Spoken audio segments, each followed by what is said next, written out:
Hello and welcome to China Shortcuts, the European Chamber's weekly catch-up on China's business landscape.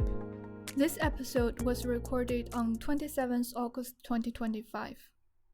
According to data released by China's Ministry of Commerce on 22nd August, the country's actual use of foreign direct investment declined in the first 7 months of 2025 compared to the same period last year. In the January-July period, China's utilized FDI was 467 billion yuan. This was 13.4% lower than in the first 7 months of 2024. However, the pace of decline slowed from that recorded in the first half of this year.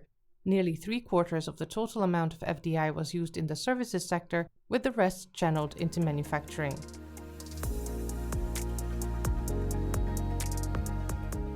Data published by the National Bureau of Statistics on 27th August showed that the profits at larger industrial firms declined in the first 7 months of the year compared to the same period last year. At 1.7%, the pace of decline in industrial profits was slightly slower than in the first half of the year. The fall in the headline figure was largely due to a steep drop in mining profits, with the other two main industrial sectors of manufacturing and utilities still recording profit increases. In fact, the pace of growth in manufacturing profits accelerated from June to 6.8% in July, which helped narrow the overall decline in industrial profits. This was largely due to a rapid rebound in the raw material manufacturing industry, which went from a 5% year-on-year decline in profits in June to a nearly 37% increase in July. Meanwhile, despite ongoing measures to boost consumption, the consumer goods manufacturing industry continued to make losses in July, albeit the fall in profits narrowed from the previous month. On 25th August, the Communist Party of China's Central Committee and the State Council jointly issued a document containing 17 points on promoting the country's green transition.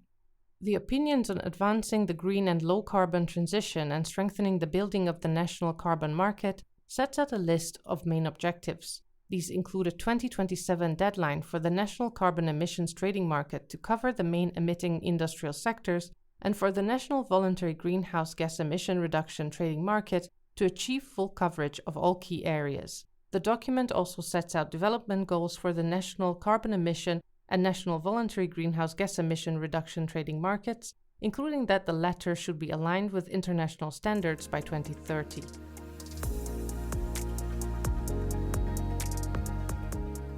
On 22nd August, China's Ministry of Commerce said that the country's e-commerce sector grew steadily in the first 7 months of the year.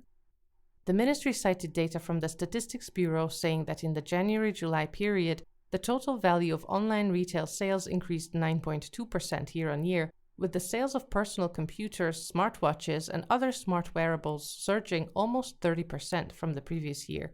Online services sales, including in the areas of tourism, catering, culture, and entertainment, also increased significantly.